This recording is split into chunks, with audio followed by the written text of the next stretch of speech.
Good evening.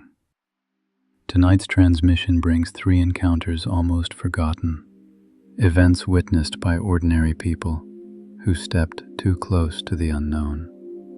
These are not myths, nor stories spun from imagination. They are records, fragments of something real. Before we begin, you may notice something different.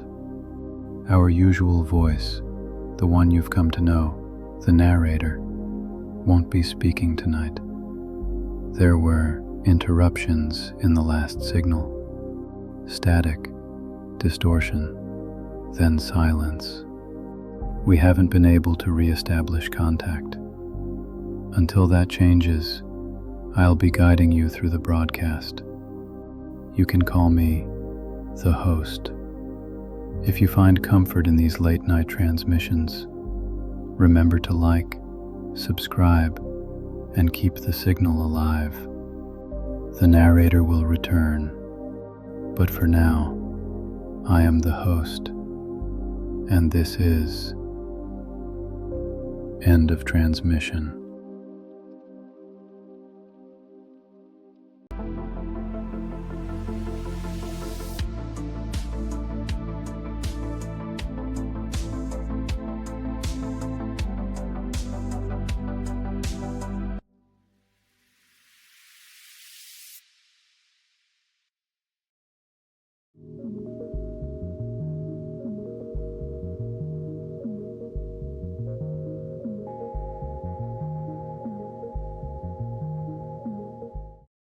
Manhattan in the late 1980s was alive with energy.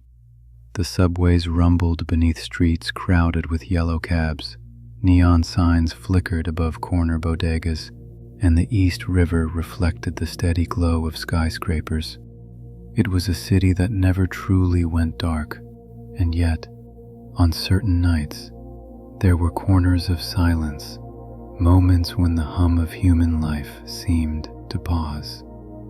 It was during one of those nights, in the early hours of November 30th, 1989, that a woman named Linda Napolitano would claim to experience something that would mark her life forever and carve her name into one of the strangest chapters in UFO history. Linda was 35 years old at the time, living in a high-rise apartment on the Lower East Side of Manhattan. Her life was, by most accounts, unremarkable. She was a mother, a wife, and a woman navigating the same challenges as countless others in the city. She was not known for wild claims, nor did she seek the spotlight. But in the months leading up to that night, Linda had become quietly involved with Bud Hopkins, an artist turned UFO investigator who had gained prominence for his work with alleged abductees. Hopkins, based in New York, had published Missing Time in 1981, a book that helped popularize the idea of alien abductions as a phenomenon distinct from mere sightings of lights in the sky. Hopkins had been meeting with Linda to discuss her strange experiences, which she struggled to understand. She had reported vivid dreams, unexplained anxiety, and fleeting memories that seemed out of place, memories that hinted at contact with something she could not fully describe. Like many of Hopkins' subjects, Linda sought clarity, though she hardly expected her life to become the centerpiece of one of the most controversial cases in abduction lore. The night of the incident was cold. Wind swept through the streets, carrying the salty tang of the river. Inside her apartment, Linda tried to rest. The city outside was still alive, though quieter than the rush of daytime. According to her later testimony, she had drifted into an uneasy sleep when she became aware of a strange presence in her room.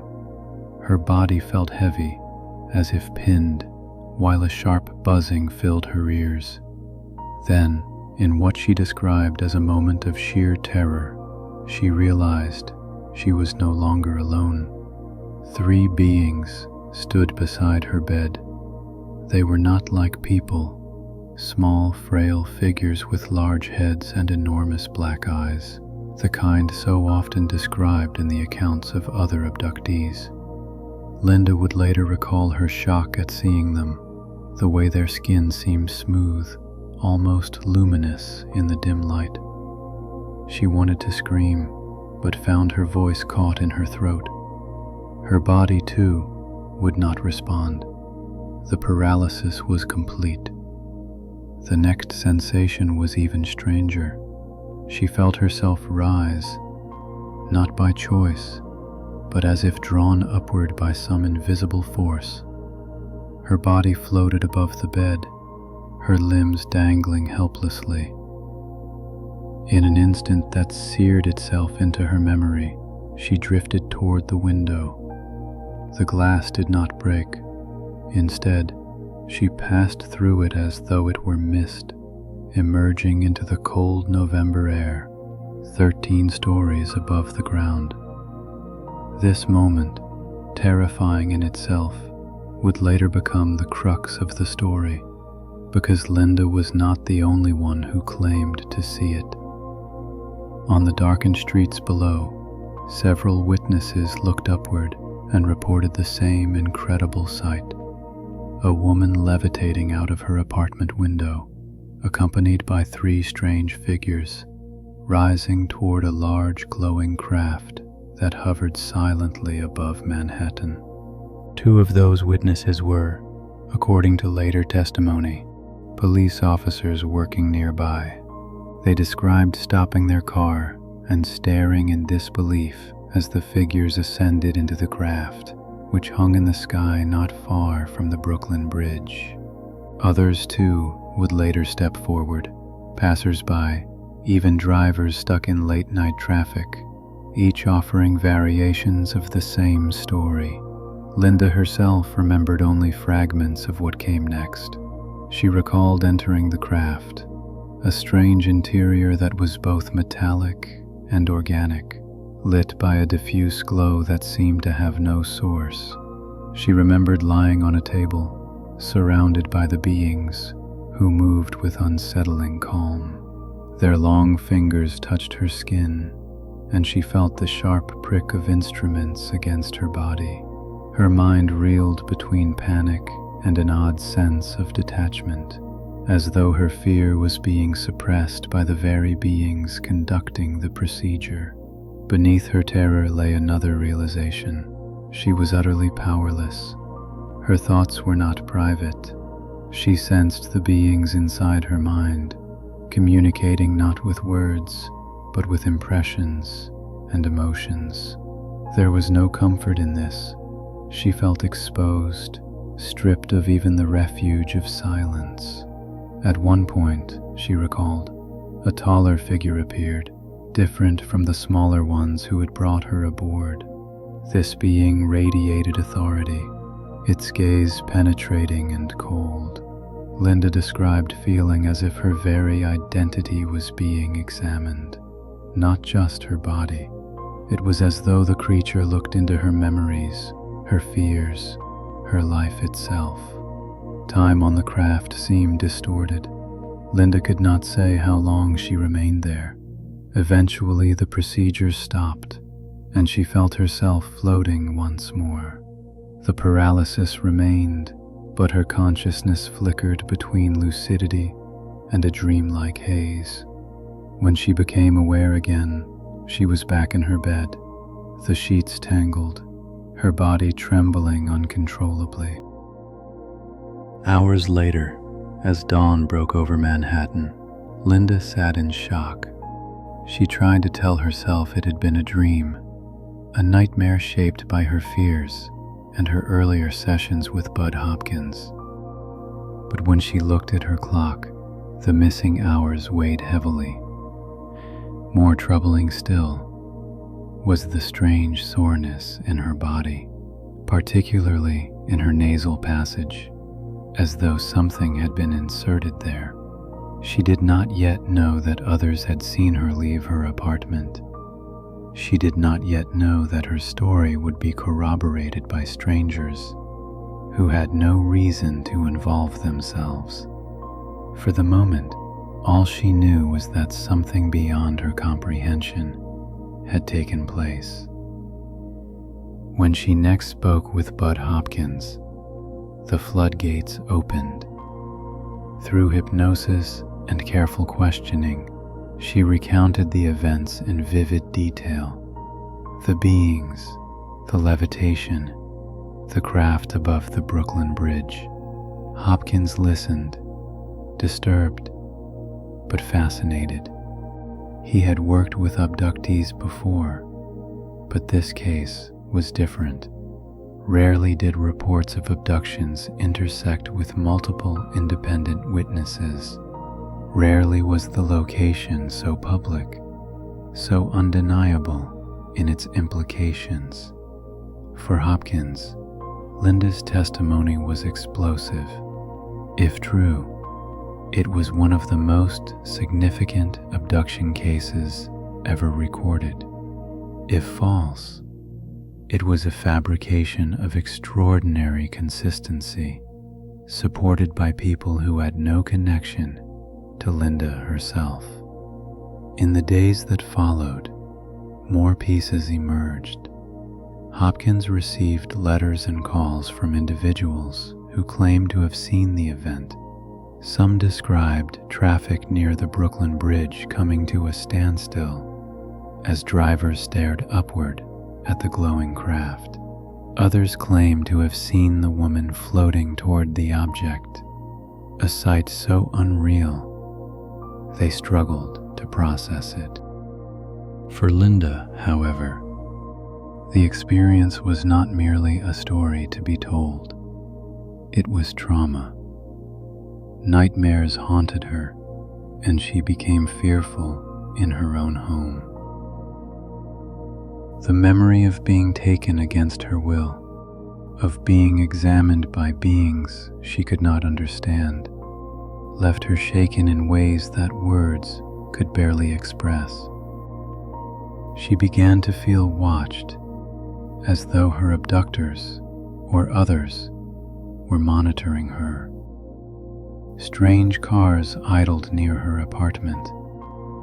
Men in plain clothes appeared in places they should not have been.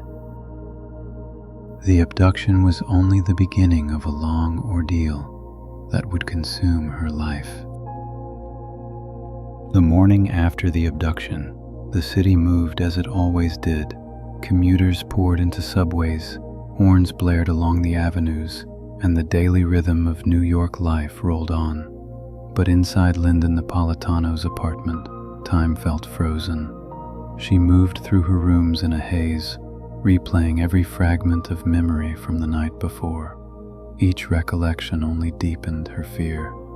The sensation of floating through her window haunted her most of all. She could not reconcile how it had happened, nor dismiss it as a dream.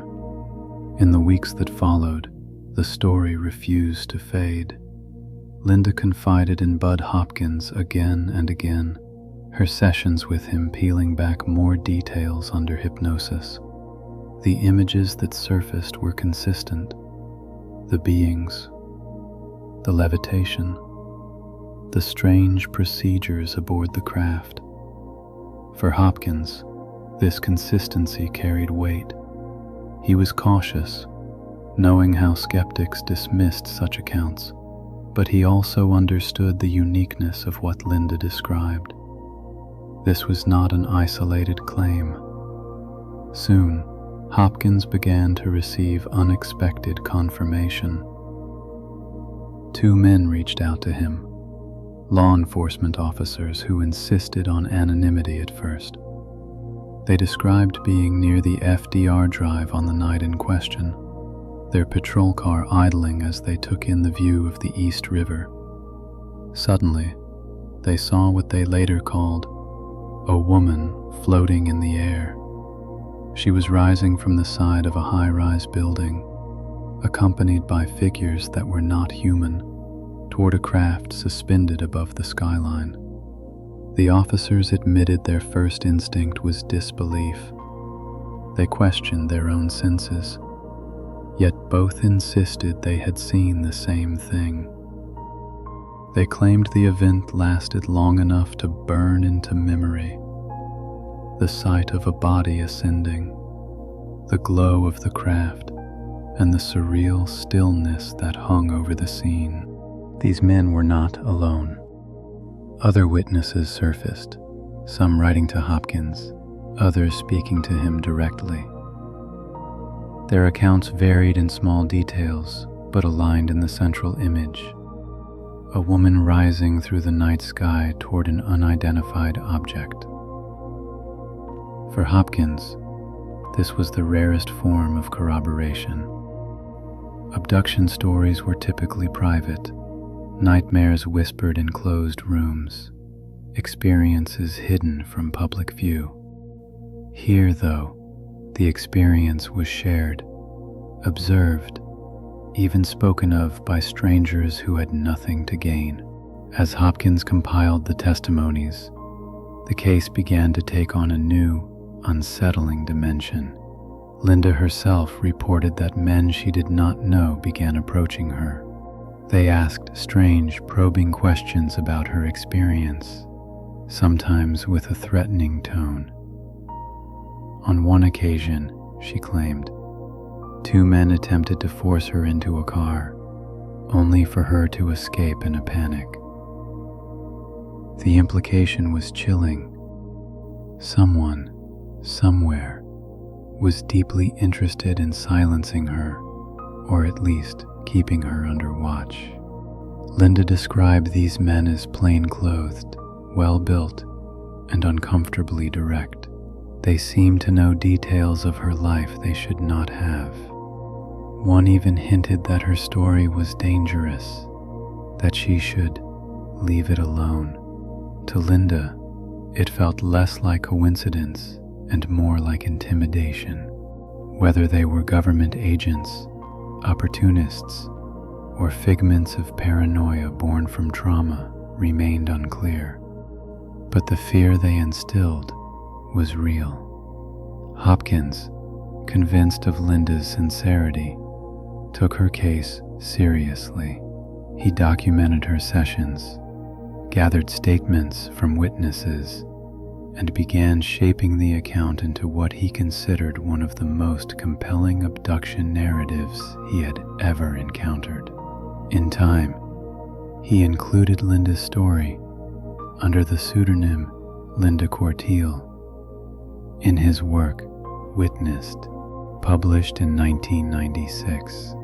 The book detailed the extraordinary night over Manhattan and the events that followed, presenting it as a cornerstone case in the study of alien abductions. The publication brought attention, but also scrutiny. Skeptics criticized Hopkins for what they saw as a lack of hard evidence. They argued that hypnosis was unreliable, that memories could be implanted or shaped by suggestion. Some questioned the anonymity of the witnesses, particularly the police officers whose testimony could not be easily verified. Critics dismissed the entire affair as a story built on fragile ground, one that thrived only in the echo chamber of UFO belief. Yet others found the case deeply unsettling. The location alone, Manhattan, near one of the busiest bridges in the United States, seemed to defy the idea that abductions only happened in rural, isolated areas. Here was an alleged event that unfolded in the heart of a city, witnessed by people who had no connection to each other, against a backdrop of traffic and neon lights. If true, it suggested the phenomenon was not hidden at all, but brazen, unfolding in plain sight. For Linda, the attention was a double-edged sword. On one hand, she was relieved that Hopkins believed her, that others had seen something, and that she was not alone in her terror. On the other, The exposure made her life more difficult. She endured skepticism, ridicule, and the lingering fear that she was being monitored. Her abduction was not a single event sealed in the past. It was a shadow that stretched over her daily existence. In later interviews, Linda spoke of continued encounters, of strange lights and presences that never truly left her. She described waking in the night with a sensation of being watched, of vivid dreams that bled into waking memory. Whether these were new experiences or the echoes of trauma remained uncertain, but for her, they were real. The case itself became a touchstone within UFO circles. Supporters pointed to the witnesses, the consistency of Linda's account, and the unique setting as evidence that something extraordinary had happened.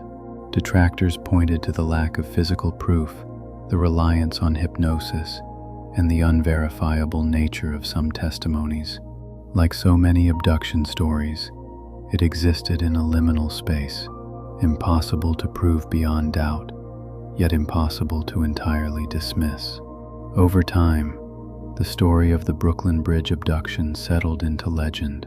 It was retold in conferences, written about in books, debated on television specials, and whispered among those fascinated by the possibility of life beyond Earth. Linda Napolitano herself faded from public view, choosing privacy over prolonged attention, but her account lived on through Hopkins' work and the continued fascination of researchers. For Manhattan, the night passed into obscurity. The city kept moving, its millions of inhabitants largely unaware that, if the witnesses were to be believed, something extraordinary had unfolded in their skies. But for Linda, and for those who swore they saw her rise into the air, the night of November 30th, 1989, would never be forgotten. It was a story of helplessness and awe, of terror beneath the glow of city lights, of beings whose intentions remained opaque. Whether a dream, a fabrication, or a genuine encounter with something beyond human, the Brooklyn Bridge abduction became one of the most enduring mysteries of the UFO phenomenon. A tale not of faraway deserts or remote forests, but of a woman lifted from her home in the heart of New York City, before the eyes of strangers who could only watch in disbelief.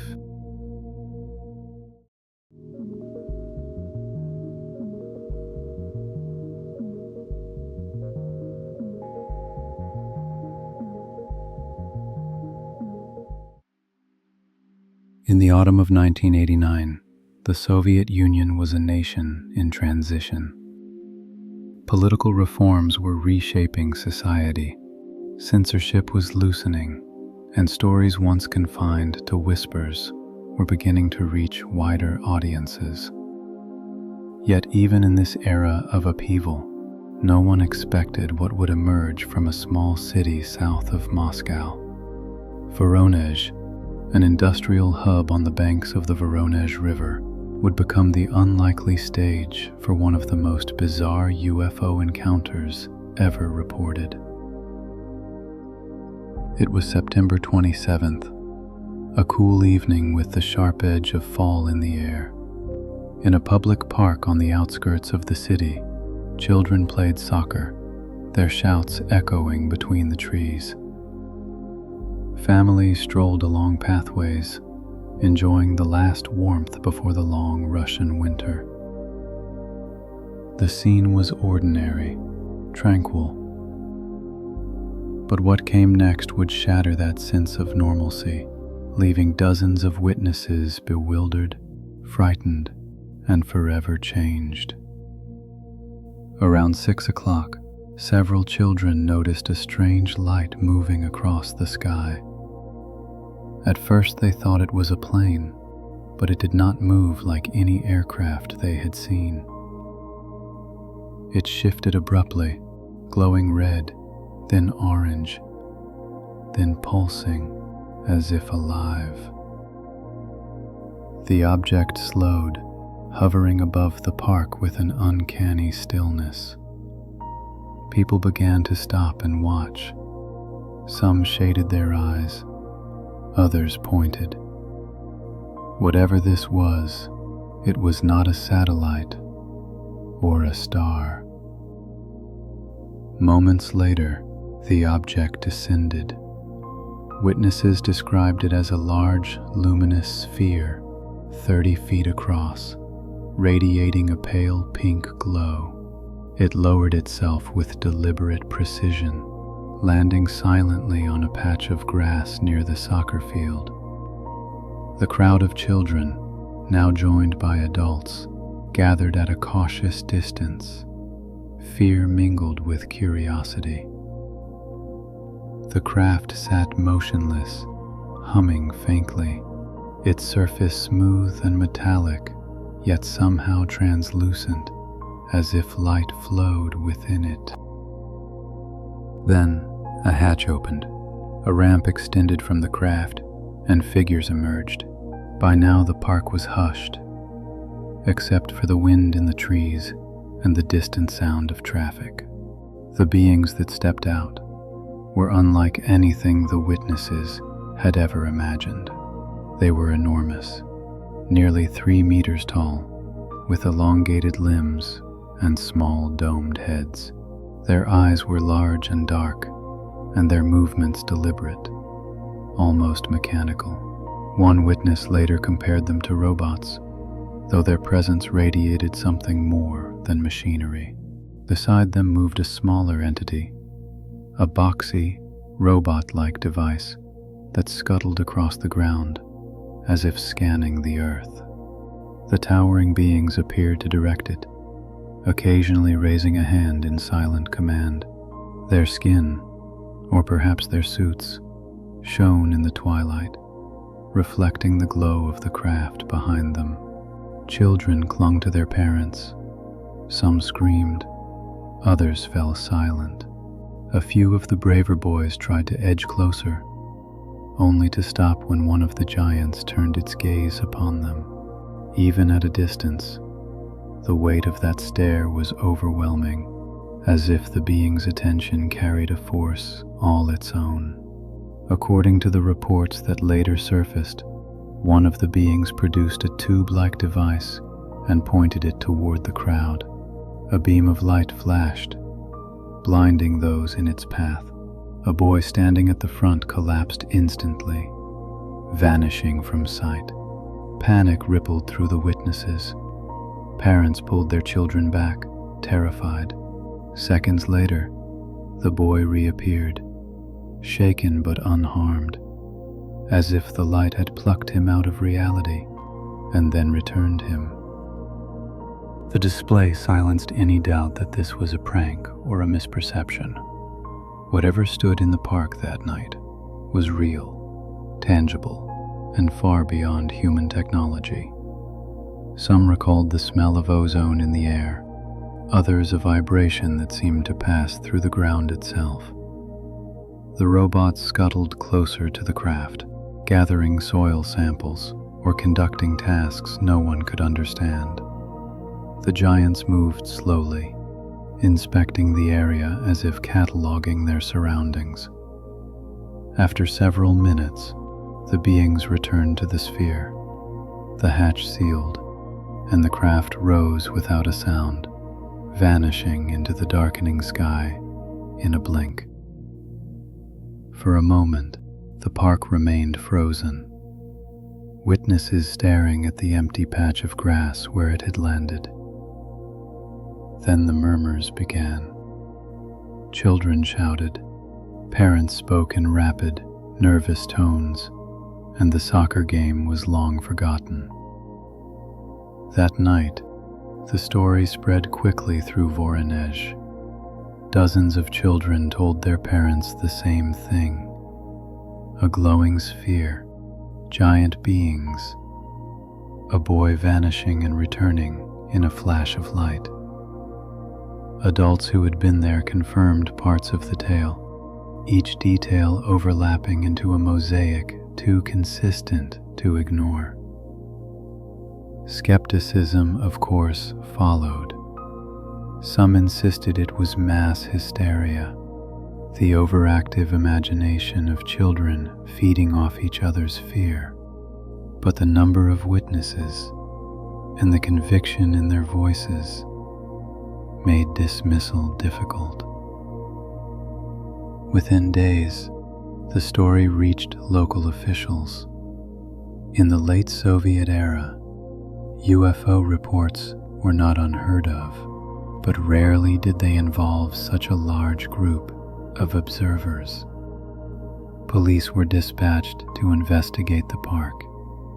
They found nothing conclusive, though some claimed the ground showed signs of scorching.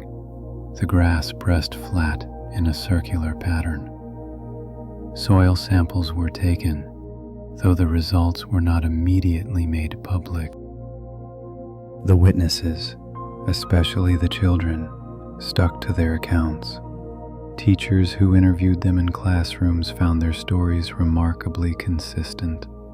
The details, the red glowing sphere, the towering figures, the robot, the boy who vanished, were repeated across dozens of voices with little variation.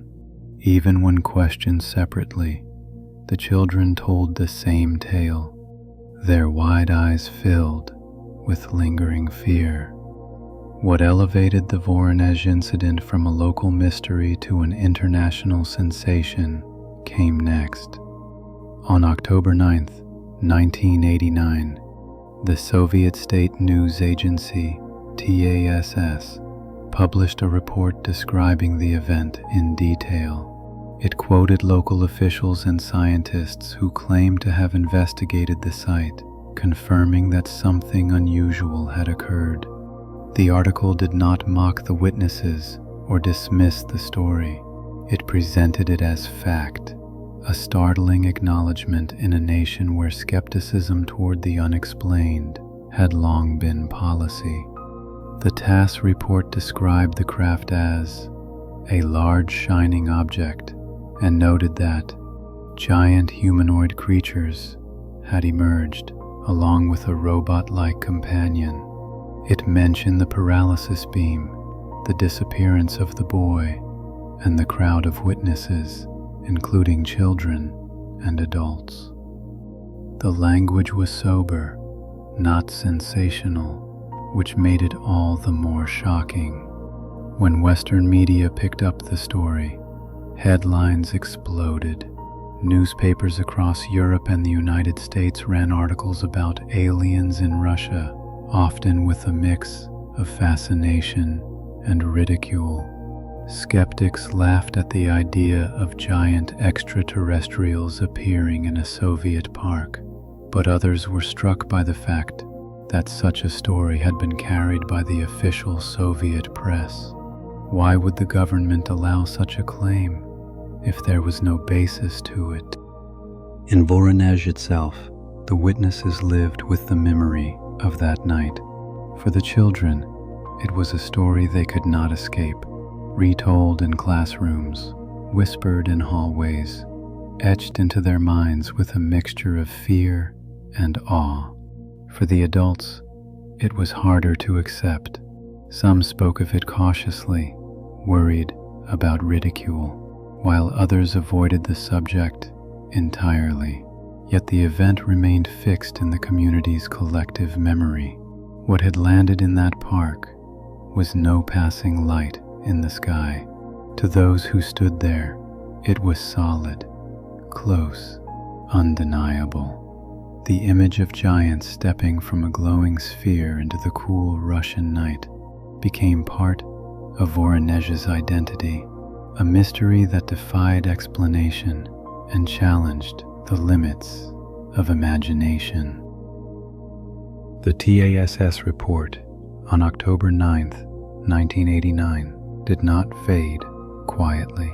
Instead, it struck like a lightning bolt, igniting a storm of interest and controversy, both inside the Soviet Union and abroad. It was not the kind of article readers expected from the state news agency, which was known for its rigid, fact-driven coverage. Yet here was a story that described glowing spheres, towering beings, and a boy who vanished before reappearing, all in the matter-of-fact tone of official news. Soviet citizens who read the piece were divided. Some dismissed it outright, assuming it was an error, satire, or an exaggerated children's tale that had somehow slipped through the cracks of editorial review. Others, however, were shaken. If TASS had chosen to publish it, perhaps there was substance. After decades of secrecy and censorship, people were not accustomed to reading sensational accounts in their newspapers. The credibility of the press, even as Glasnost loosened restrictions, gave the incident weight it would not have carried on its own. Within days, Voronezh became a destination for reporters, researchers, and curious onlookers. Television crews arrived to film the park where the craft had supposedly landed. Children who had been witnesses were interviewed on camera, their voices trembling but firm as they recounted the same sequence of events. The glowing sphere, the giants, the robot, the paralyzing beam, and the boy's disappearance. Their words spilled out with the conviction of memory, not invention. Teachers, too, confirmed that their students' stories remained consistent under questioning, even when separated. Local officials could not ignore the growing attention. Police were dispatched again to the park, this time accompanied by scientists from the Voronezh Geophysical Laboratory. They collected soil samples from the landing site, noting that the ground appeared unnaturally compressed in a circular pattern. Some reports claimed the soil contained unusually high levels of cesium and other elements, though whether this was contamination from the incident or from broader industrial pollution in the area was unclear. Late-night talk shows turned it into material for jokes, but UFO researchers treated it with gravity. For them, the Voronezh Incident represented a rare convergence. Dozens of witnesses, an official news report, and scientific investigation, all wrapped into one extraordinary case. Skeptics were quick to counter. Psychologists suggested the event could be explained as mass hysteria, particularly among children. A single sighting, perhaps a meteor or an experimental aircraft, might have triggered an imaginative cascade, each child building upon the other stories until a shared illusion emerged. Adults present that night, they argued, might have been swept up in the fear and confusion, retroactively confirming details they had not truly seen. Yet, the consistency of the testimonies troubled even hardened critics. The children's accounts were not vague impressions, but specific narratives, down to the description of the robot, the unusual weapon, and the boy's disappearance. These details surfaced across dozens of interviews with little variation, even when the witnesses were separated or questioned by strangers. For many, this suggested that something more than imagination had occurred. Meanwhile, the children themselves struggled with the aftermath. Some reported nightmares, others refused to walk near the park after dark. Parents tried to comfort them, but the memory of towering beings and sudden vanishing acts could not be easily soothed.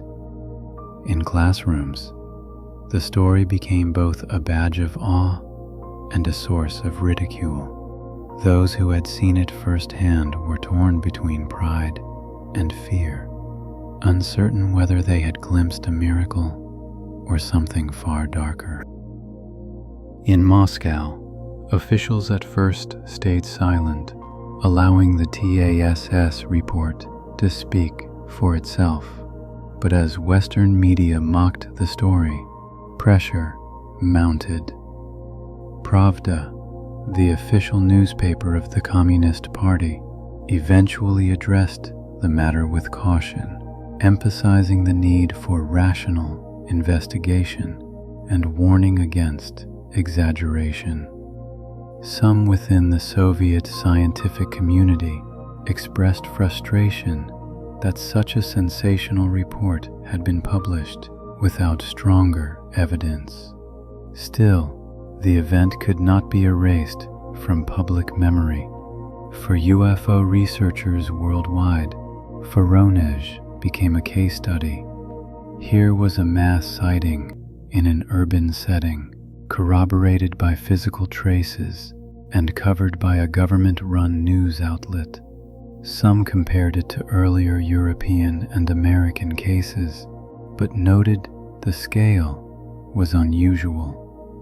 Rarely had so many children been central witnesses. Rarely had the state itself lent credibility, however reluctantly, to such an account.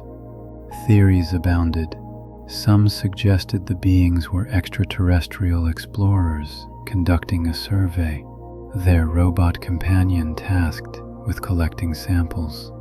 Others speculated they were interdimensional entities, briefly intersecting with human reality before withdrawing. A more skeptical camp argued that the whole event had been orchestrated, perhaps as a psychological experiment, or even as disinformation planted during a turbulent political era. As the months passed, attention shifted elsewhere. The collapse of the Berlin Wall, the accelerating disintegration of the Soviet Union, and the global headlines of 1989 eclipsed the mystery of Voronezh. For many outside Russia, the incident faded into a curious footnote of the year's news cycle. But within the city itself, the memory endured. Families who had been there still spoke of it in hushed tones. Teachers remembered the pale faces of children recounting the impossible. Police officers kept their notes, unwilling to dismiss what they had been asked to record. In later years, researchers revisited Voronezh, interviewing witnesses who had grown older but had not changed their stories. Some of the children, now adults, maintained that they had seen the giants with their own eyes. A few expressed regret at ever speaking publicly, citing the ridicule they endured. Others insisted that, ridicule or not, what they saw had been real and unforgettable. The legacy of the Voronezh Incident lies in this tension. To skeptics, it remains a classic example of hysteria, amplified by state media, a cautionary tale about the power of suggestion and the malleability of memory. To believers, it stands as one of the strongest mass witness cases in modern history, a moment when an otherworldly presence revealed itself in the heart of a Soviet city. What cannot be denied is the impact it left. The children who screamed in the park, the parents who pulled them back, the boy who collapsed and vanished, only to reappear. Their lives were touched by something extraordinary. Whether that something was a trick of perception, an experimental event, or a genuine visitation, remains unsolved. As decades passed, the park itself changed.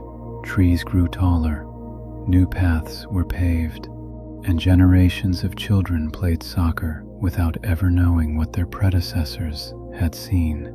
But for those who were there on September 27, 1989, the memory of giants stepping from a glowing sphere into the Russian twilight remained vivid, indelible. The Voronezh Incident did not end with proof.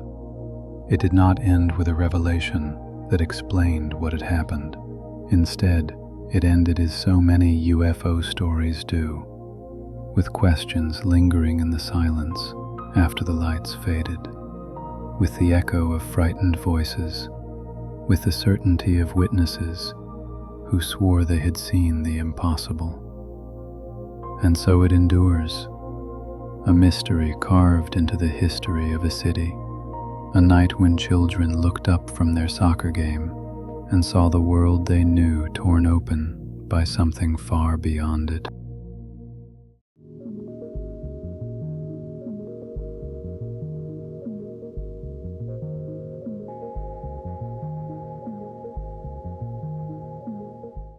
The small town of Torriglia, nestled in the hills of northern Italy, was the kind of place where nights were quiet and uneventful. Narrow roads wound between stone houses, and the wooded slopes of the Apennines rose into the distance. In December of 1978, winter pressed against the valleys with a biting chill, the air damp with the scent of pine and smoke from hearth fires. For the people of Torriglia, the season was a time of long evenings indoors, away from the cold. But for Pier Fortunato Zanfretta, the cold nights were part of his work. At 26 years old, he was employed as a private night watchman, patrolling homes and businesses for a local security firm. He was a large man, over 6 feet tall, stocky, and by all accounts, reliable. Colleagues described him as down-to-earth, someone not given to flights of fancy.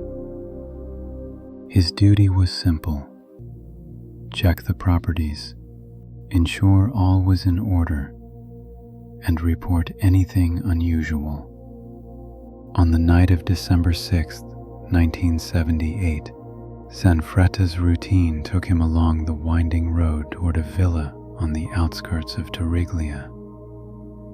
The property sat isolated, surrounded by tall trees that rustled in the wind. Around 11 o'clock, he parked his patrol car and stepped into the cold, his flashlight cutting through the darkness. At first, everything seemed normal. Then, as he moved closer to the villa, he noticed something strange. A light glowed in the distance, pale and unnatural. It was not the yellow warmth of a lamp or the beam of a car's headlight.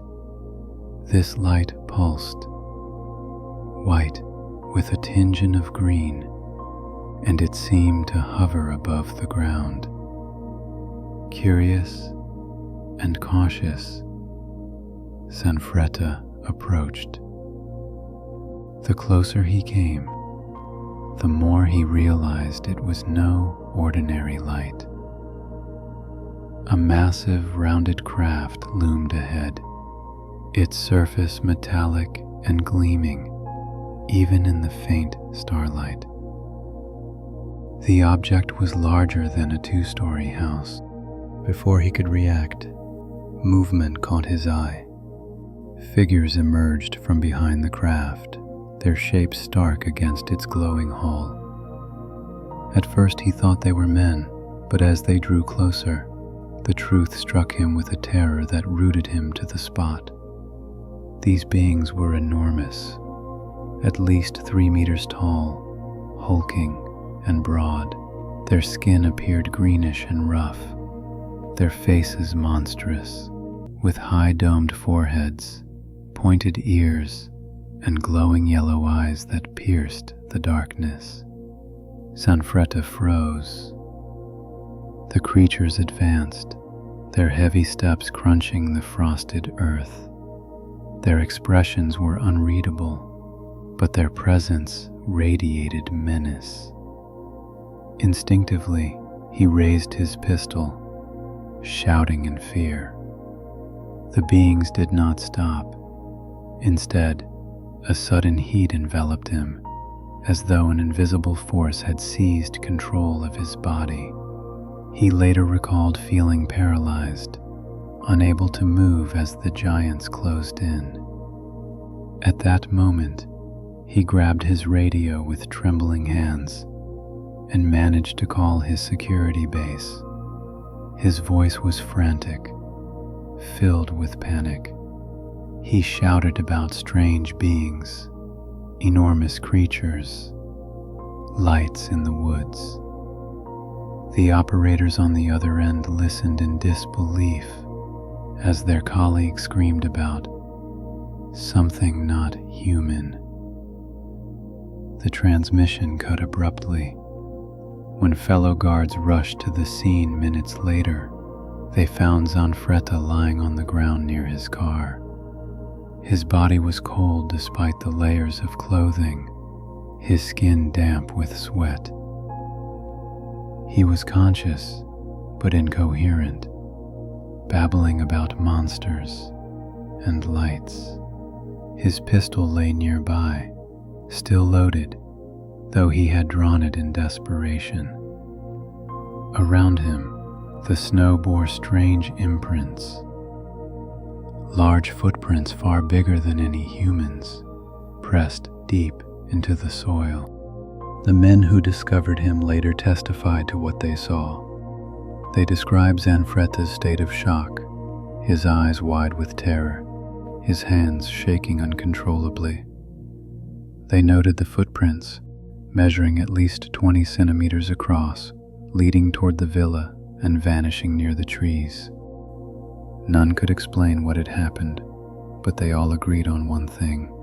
Pierre Zanfretta was no longer the same man they had known just hours earlier. In the days that followed, the story spread through Torriglia and beyond. Newspapers seized on it, publishing accounts of the night watchman's encounter with monsters from space. Journalists swarmed the town, eager to interview witnesses. For Zanfretta, the attention was overwhelming. He had no desire to be famous for what he had seen.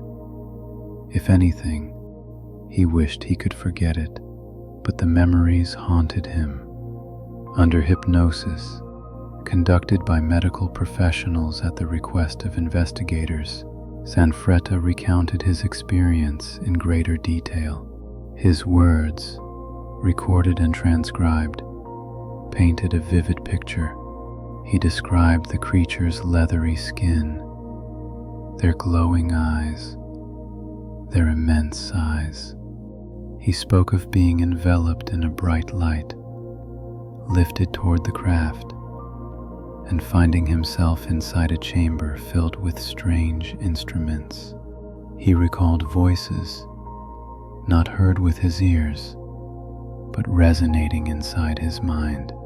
The beings communicated without words, projecting thoughts directly into his consciousness.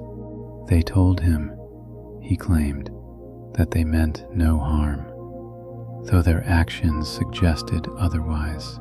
They examined him, touched his body with cold, metallic instruments, and studied him as though he were an animal caught for research. At one point, he felt something pressed against his temple, a sharp pain that lingered even after he awoke. When asked under hypnosis why they had chosen him, his answer was simple. They needed me. They will come again. The hypnotic sessions disturbed the doctors who conducted them. Zanfretta's terror seemed genuine, his reactions visceral. He sweated, trembled, and wept as he spoke, his body reacting as though reliving the encounter. Whatever had happened to him, it was not a fabrication easily dismissed. Evidence continued to mount. The footprints remained unexplained, larger than any boot available in Italy. Neighbors reported seeing strange lights in the sky that same night, hovering above the hills before vanishing at high speed. Even the police, initially skeptical, filed reports noting the physical traces and corroborating witness statements. Still, skepticism persisted. Some claimed Zanfretta had suffered a hallucination, perhaps triggered by stress or fatigue. Others accused him of seeking attention, though those who knew him insisted he despised the spotlight. He was a working man, uninterested in fame, shaken by experiences he wished had never occurred. But the encounters did not stop. In the weeks after the first incident, Zanfretta reported strange disturbances during his patrols. Flashes of light, sensations of being watched, episodes of missing time. On several occasions, he returned to base hours late, unable to explain where he had been. Each time, his fear deepened, and his conviction grew stronger. The beings were not finished with him. By early 1979, his case had become one of the most talked about mysteries in Italy. Television crews invited him onto programs where he sat stiffly under the studio lights, recounting his story with visible unease. Hypnosis sessions were broadcast to the public, his voice breaking as he described monstrous beings and alien craft. To some, he was a figure of ridicule. To others, he was a man carrying the weight of an impossible truth. Through it all, Pierre Zanfretta remained consistent. His story never wavered, even as it grew more elaborate under hypnosis. He insisted the creatures were real, that they had taken him aboard their craft, and that they would return. His fellow guards supported him, reminding skeptics of the footprints they had seen, the radio transmission they had heard, the terrified man they had carried from the woods. The first encounter in Torriglia had set in motion a chain of events that would dominate Zanfretta's life for years to come. What began as a routine patrol became the opening chapter of one of Europe's most unsettling abduction cases, a story that blurred the line between nightmare and reality. And as 1979 unfolded, it became clear that December 6th had not been the end, but only the beginning. The night of December 6th, 1978, left Pierre Fortunato Zanfretta shaken, but the ordeal did not end there. In the months that followed, he continued his patrols through Torriglia and the surrounding hills, though every assignment carried with it a gnawing sense of dread. He told colleagues that the beings would come back, and he was right. On December 26th, just 20 days after the first encounter, the creatures returned. That night, Zanfretta was again on duty when he disappeared from contact. His security firm, already wary after his earlier transmission, tracked his patrol car using radio signals. They found the vehicle abandoned, its engine still running, headlights blazing into the cold night. The driver's side door hung open, and Zanfretta was nowhere to be seen. For nearly an hour, fellow guards scoured the area with flashlights, calling his name. When they finally discovered him, he was lying on the ground in a trance-like state. His body was cold, his clothing damp with dew, and his pistol was once again drawn, but unfired. When revived, he was hysterical, shouting that they had taken him again. Hypnosis sessions conducted after the second incident revealed new details. Zanfretta described being drawn once more into a massive craft, where the reptilian beings awaited him. This time, he claimed, they showed him a strange, transparent sphere filled with shimmering lights. Inside, he thought he saw something alive, an otherworldly entity contained within the globe. The creatures seemed to revere it, almost as if it were a leader or a source of power. They pressed him to look, to understand, though the meaning was lost on him. He also reported that they had placed a device on his head, probing his mind, sifting through his memories. Their communication was telepathic, a flood of impressions that left him reeling. At one point, he cried out that they had asked him to come with them permanently, to leave Earth and join them. Terrified, he refused. His refusal, he claimed, angered the beings. He described their yellow eyes narrowing, their towering forms looming over him, before they released him once more into the cold Italian night. By now, the case had grown into a national sensation. Italian newspapers carried daily updates, and television programs debated whether Zanfretta was a victim of extraterrestrial encounters or a man unraveling under stress.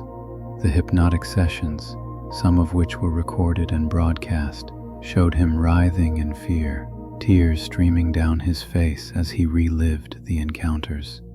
Viewers who watched were divided. Some saw in him the raw terror of a man telling the truth. Others saw only theater. But the physical traces continued. Investigators documented more oversized footprints near the sites of his disappearances. In one instance, 15-inch impressions were pressed into the soil in a perfect line, as though made by beings walking in unison. Police reports noted these anomalies, though they offered no explanations. Neighbors also reported strange lights in the sky on nights when Zanfretta claimed to have been taken. The abductions did not stop with the second event. Over the course of the next 2 years, Zanfretta claimed he was taken no fewer than 11 times. Each experience added new layers to the mystery. Sometimes he described being shown alien technology, strange panels filled with glowing symbols, machinery that hummed with power, or a weapon-like device capable of projecting searing heat. At other times, he said the beings spoke of their origin, identifying themselves as coming from a planet called Titonia, located in a distant galaxy. Their intentions, however, remained unclear. At moments they seemed curious, almost scientific in their treatment of him. At others, they were menacing, their massive frames and piercing eyes filling him with dread. Under hypnosis, he once shouted that they had placed a glowing cylinder into his body, a device he feared might still remain inside him. Doctors who examined him found no such object, but the fear in his voice was undeniable. The repeated encounters left him exhausted. He grew withdrawn, anxious, reluctant to leave his home at night. His colleagues remained supportive, though some admitted privately that they wished the ordeal would end. For them, the evidence was undeniable. They had heard his frantic radio calls, seen his abandoned car, measured the strange footprints. Whatever was happening to him, it was real enough to disrupt their lives as well. By 1980, the case had spread beyond Italy. European UFO researchers traveled to Torriglia to study Zanfretta, collecting testimony and reviewing the hypnosis tapes. They found him consistent, never wavering in his descriptions, even when pressed with leading questions. American researchers, too, took note, comparing his case to those in the United States. The scale of the encounters, the reptilian appearance of the beings, and the repeated abductions made his story stand out. Skeptics, however, never relented. Psychologists argued that hypnosis could implant memories or amplify fantasies. They suggested that Zanfretta's encounters were hallucinations triggered by stress, perhaps reinforced by the media attention that surrounded him. Critics accused him of embellishing his story as the publicity grew. Yet those who met him in person often came away less certain. His sincerity, his visible fear, and his reluctance to embrace fame did not match the profile of a fraud.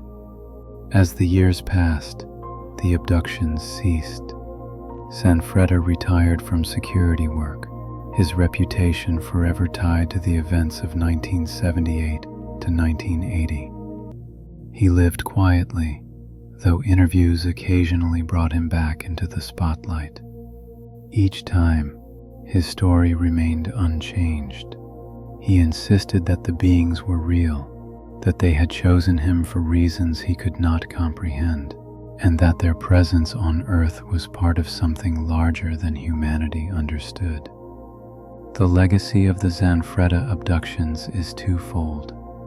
For believers, it is one of the most detailed and well-documented abduction cases in Europe, complete with witness testimony, physical traces, and multiple hypnosis sessions.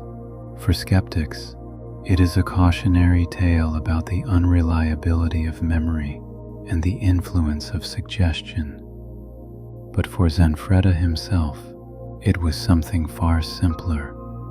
It was his life, forever marked by nights of terror under alien eyes.